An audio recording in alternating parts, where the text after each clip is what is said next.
Salut tout le monde, ici Aude de Haute Couture et aujourd'hui c'est notre premier tutoriel. Ça va être un projet relativement simple, c'est un tote bag, un sac réutilisable, mais je pense qu'il va être vraiment très pratique et aussi très le fun à réaliser, donc on peut partir ça maintenant.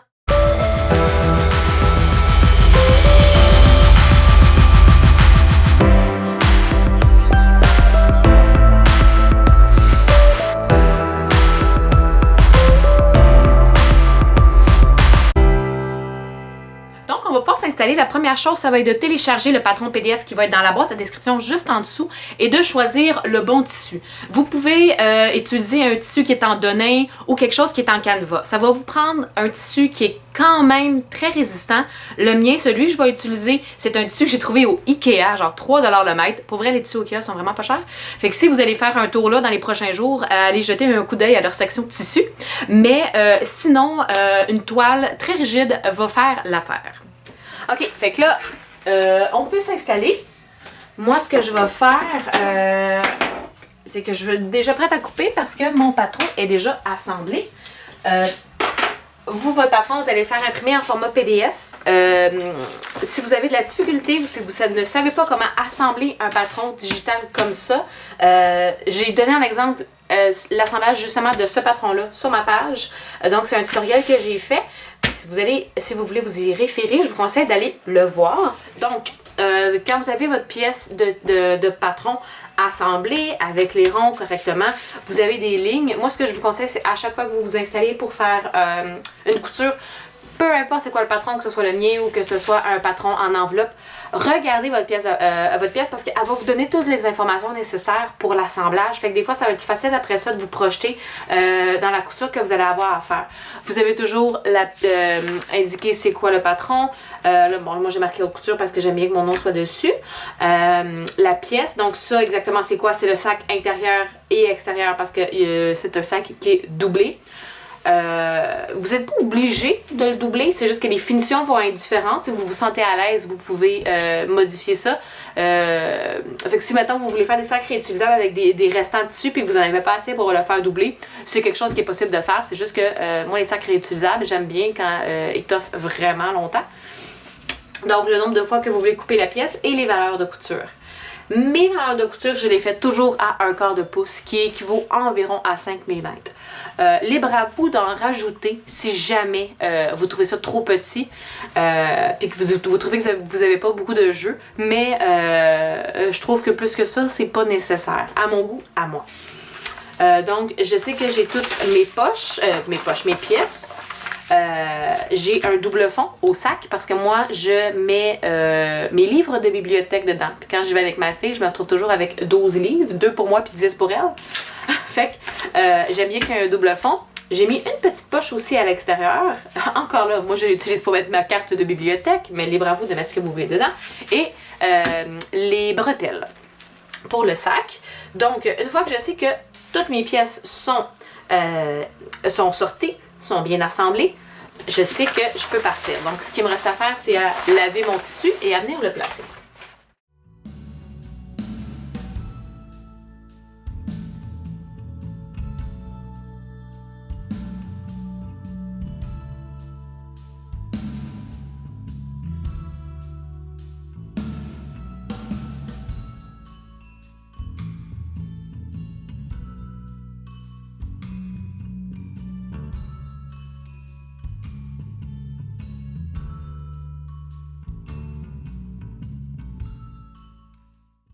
Bon, petite rectification parce que je suis allée trop vite. J'avais 3 de coude. J'avais pas bien lu mes informations. Quand je disais tantôt que c'était important de les lire, c'est marqué couper une fois le double fond.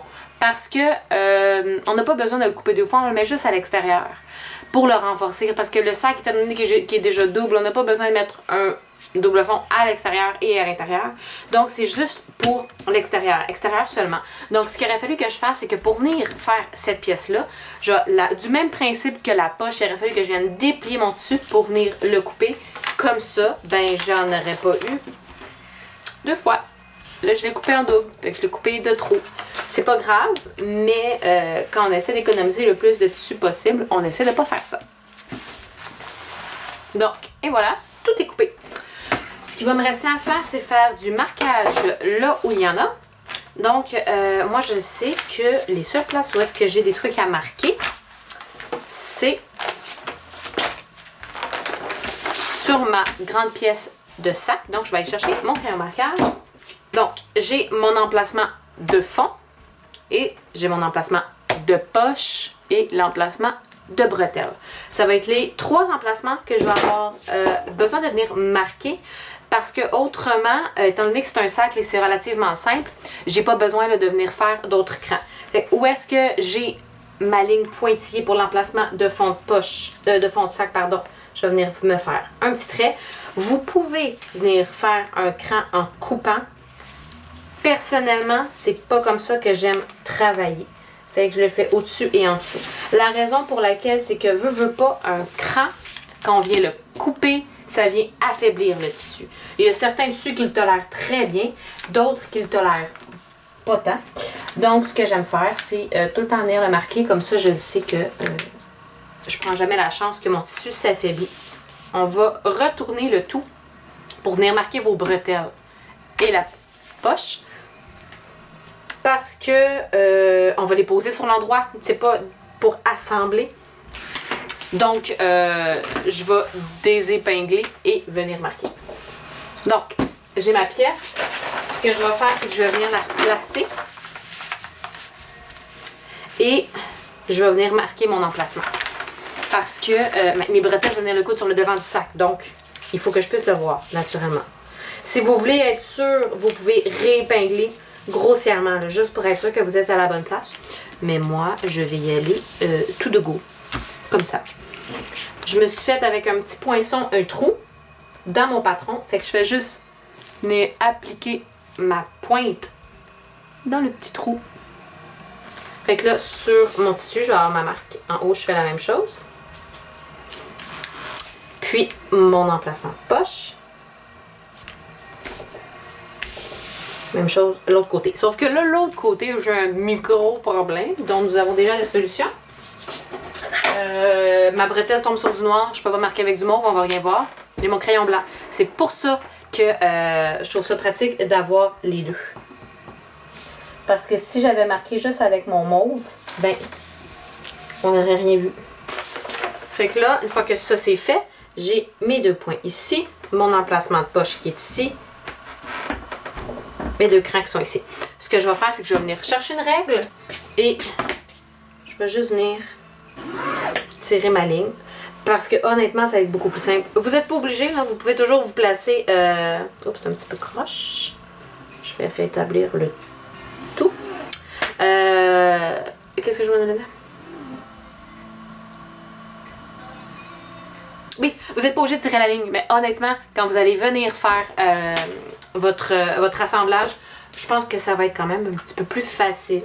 Donc, je vous le conseille.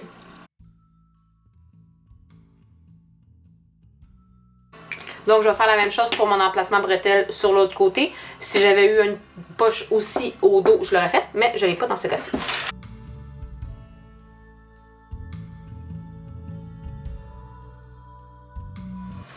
Donc, oups.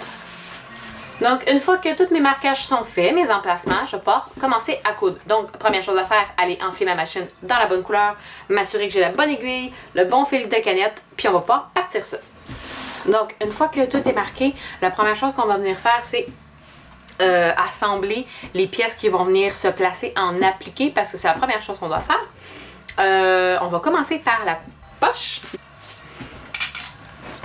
Si vous avez décidé d'en faire 2, c'est maintenant que vous doublez l'étape que je vais faire. Donc, je viens faire un rentré.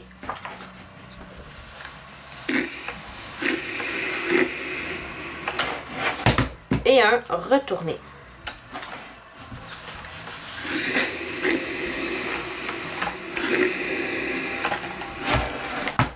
Après avoir fait ça, je vais venir piquer sur le bord à la machine.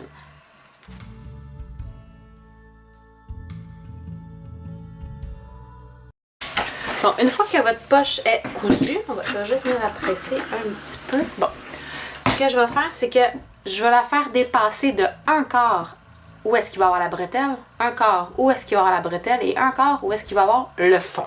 Ce qui veut dire que je vais venir coudre tout près des 3 barres pour qu'elle soit à la bonne place. Puis après ça, quand je vais venir poser mes bretelles, ben, ça va être par-dessus. Fait que qu'est-ce que je viens faire? Je viens coudre tout près du bord à point long.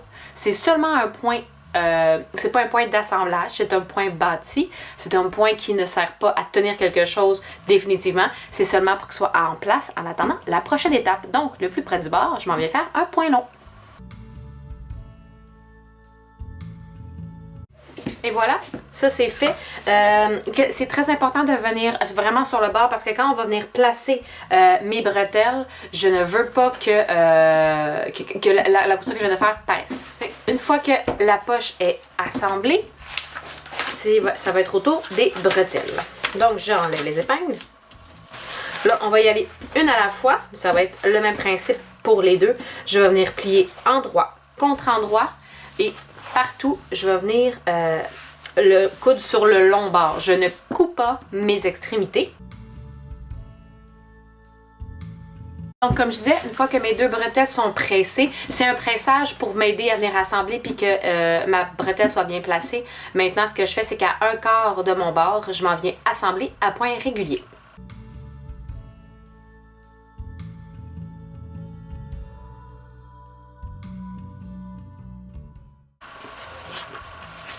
Non. Ensuite,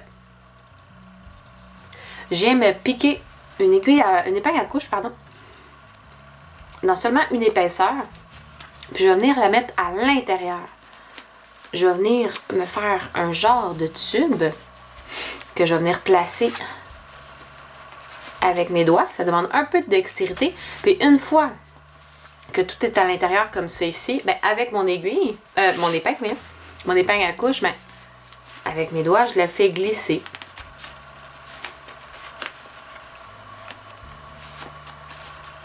Le long de ma bretelle. C'est une étape quand même longue, mais prenez votre temps pour le faire parce que vous ne voulez pas que l'épingle vous lâche en cours de route, croyez-moi.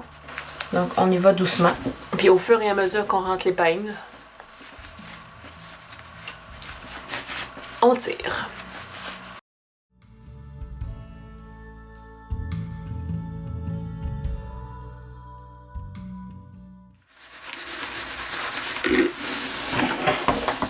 Autre chose importante, c'est que pour que ça soit quand même uniforme, c'est que mes valeurs de couture, si je les envoie vers le bas, vers moi, ben j'essaie que ce soit comme ça partout.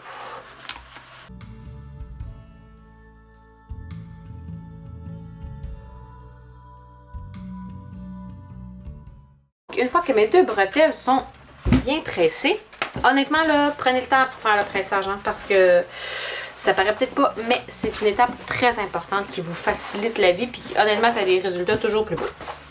Donc, ce que je vais venir faire, c'est où est-ce que j'ai ma couture, ça va être en dessous, fait que je viens la mettre vers le bas. Je vais venir la mettre à la même hauteur que ma poche. Elle va être enlignée avec les lignes qu'on s'était faites au début.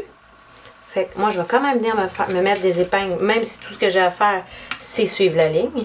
Fait que après que vous ayez commencé à épingler, ce que je vous conseille, bon, en fait, ce que vous devez faire, c'est venir vous faire des crans à 1 pouce.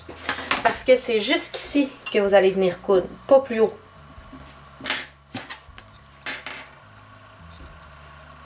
Jusque là. Et là, vous vous assurez que la bretelle va pas twister, hein, qu'elle va être bien placée comme ça. Puis vous venez faire la même chose de l'autre côté. Donc, je viens coudre. Je me pars ici. Je me suis alignée avec le bas de ma poche. Je m'en vais jusqu'en haut à 1 pouce du bord où est-ce que je me suis tracé un cran. Je viens faire une couture dans l'autre sens de la bretelle et je redescends sur le bord. Je fais la même chose de l'autre côté, puis je fais la même chose au dos.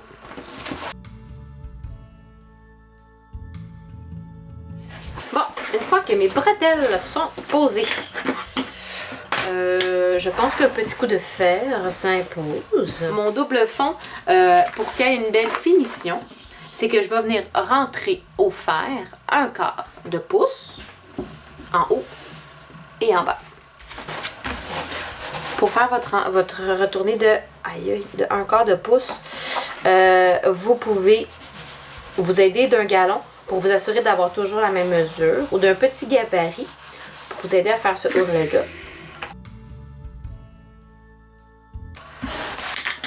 Une fois que vos rentrées sont faites au fer, on va venir placer le fond. Donc, ce que je vais venir faire, très simple. Encore là, on peut épingler pour se faciliter la vie, surtout où est-ce que vous avez pressé. Mais on va venir coudre sur tout le bord, mes bords qui sont ras, qui n'ont rien de cousu. On vient juste faire ça sur le bord. Ici aussi, sur le bord de ce qu'on a pressé et ici. Donc, ce qu'on veut faire, c'est qu'on vient fixer le double fond sur le fond du sac. Une fois que c'est fait, je viens encore presser. Puis là, ce qu'on va faire, c'est qu'on va assembler les côtés du sac. Parce que là, il va commencer à prendre forme. Quand on vient assembler les côtés, là, j'ai plié en deux.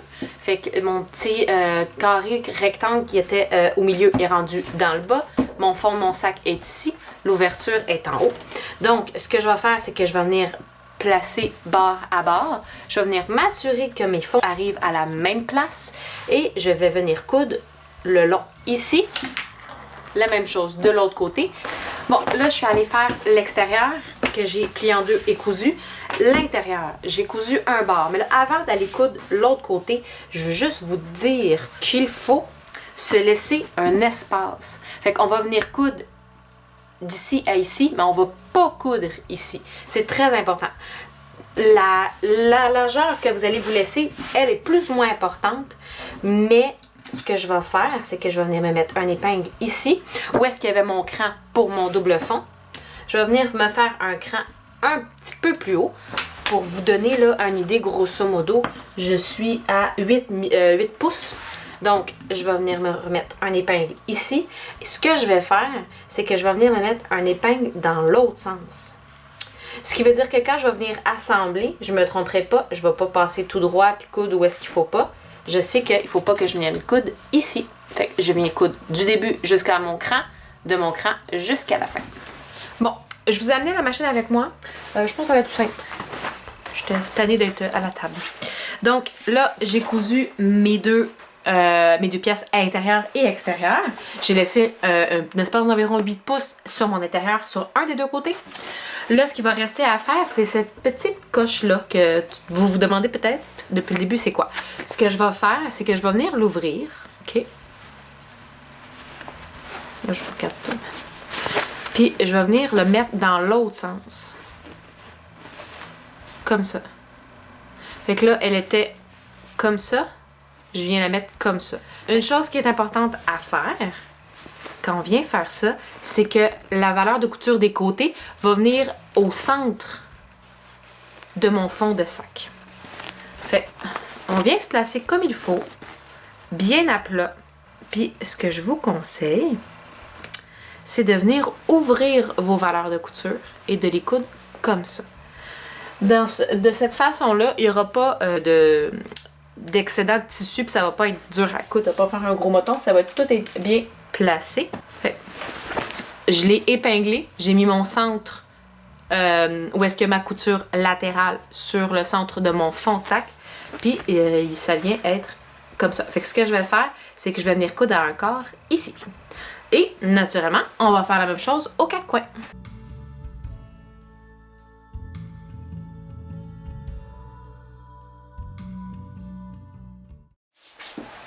Donc, une fois que les quatre coins sont faits, ce que ça vient donner, c'est que ça vient nous créer un fond. Un tout petit fond dans le fond. Dans le fond du sac. Fait qu'il va être plus structuré, plus carré. Puis honnêtement, je trouve ça plus le fun, un sac comme ça, que juste un sac qui est cousu un par-dessus l'autre, puis c'est comme une pochette. Ça, c'est un vrai sac qu'on va pouvoir mettre des livres, des cartables, tout plein de choses dedans. Donc, je rentre les bretelles à l'intérieur du sac. Puis quand je vais venir assembler, je vais faire attention de ne pas les prendre. C'est pour ça qu'on est venu les coudre à 1 pouce du bord, parce qu'on va être sûr qu'ils ne viennent pas nous gêner. Fait que là, ce sac-là, l'extérieur, je l'ai laissé tel quel. Mon sac intérieur, je vais le retourner. des petits fils qui me dérangent. Je vais venir le retourner pour que quand je vais venir assembler, ben j'assemble endroit contre endroit. Là, l'intérieur, le dos, le devant, c'est la même chose. Donc, on fait juste insérer un dans l'autre pour faire d'un moment. La seule chose qui va être important de s'assurer que c'est à la bonne place, c'est les deux coutures latérales. Fait que quand je vais venir assembler, je vais m'assurer que mes deux coutures de côté de sac vont être à la même place. Et ensuite, ce qu'on va venir faire, c'est qu'on va venir assembler ce cercle-là, qui est le haut du sac, partout. Et après, par l'ouverture qu'on s'est laissé du pouce, on va venir retourner ce sac-là.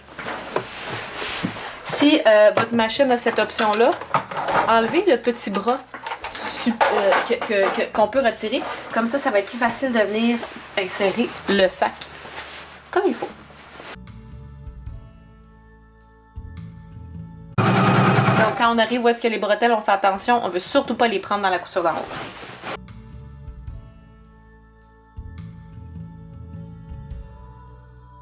Donc, une fois que la couture du haut est terminée, on va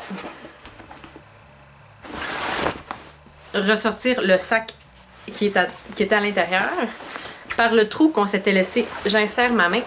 Je viens chercher le fond du sac extérieur et je vais venir tirer tout ça. Donc, là, tout est sur l'endroit.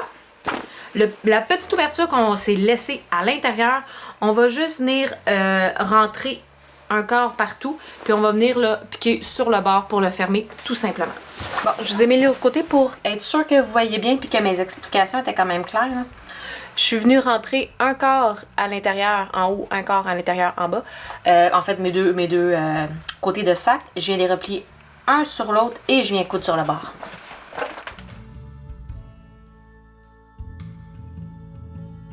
Bon, là, ça y est presque. On a fait la couture à l'intérieur pour fermer le petit espace qu'on s'était laissé à l'intérieur du sac. Je me suis refait une canette. Donc là, le fond, l'intérieur, je veux dire, on va venir le mettre à l'intérieur. Donc, l'intérieur du sac, on s'en vient le mettre à l'intérieur. Ça fait plein de sens. Fait que là, il est comme tout haut. Ouais, on va le mettre comme il faut. Et là, on a quasiment fini. La prochaine étape, ça va être de venir faire une surpiqûre dans le haut parce que ça va vraiment bien venir le faire placer. Il va vraiment bien se tenir. Puis après, je viens presser. Parce que ce que je fais, c'est que à chaque fois, au fur et à mesure que je viens faire ma surpiqûre dans le haut, avec une petite épingle, vous pouvez prendre votre découseur, mais c'est plus risqué. Je vous conseille vraiment une petite épingle. Je viens toujours placer mon tissu pour m'assurer que c'est vraiment bien placé. Donc, je m'en viens faire ça. Je me place l'extérieur du sac pour que je puisse le voir, parce que j'aime mieux que ce soit là, que ce soit le plus beau. Puis je vais me placer à environ 1/8 du bord.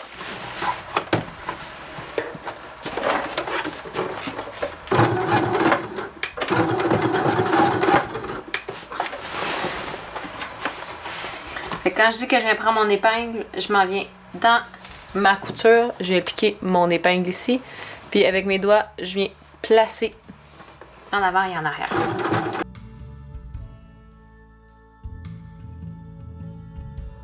Bon, une fois que la surpiqûre du haut est faite, ce que je vais venir faire, c'est avec mes doigts, je vais venir placer le fond de mon sac parce que je veux pas qu'il relève tout le temps.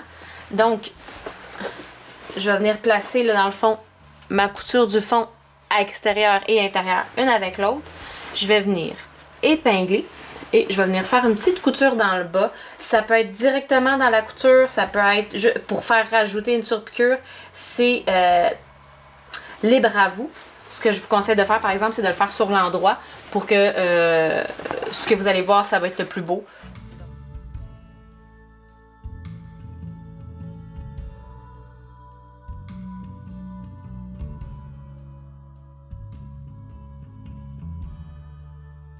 Puis là, la dernière chose que je vais faire, c'est que où est-ce que j'avais fait le haut de mes bretelles, je vais venir me faire une petite sécurité puis je vais repasser à la même place par-dessus. Le haut, mes bretelles, là, où est-ce que je les ai fixées dans le haut, je vais venir surpiquer. Je vais venir passer sur cette piqûre-là à la même place parce que cette fois-ci, je veux prendre la bretelle l'extérieur du sac et l'intérieur.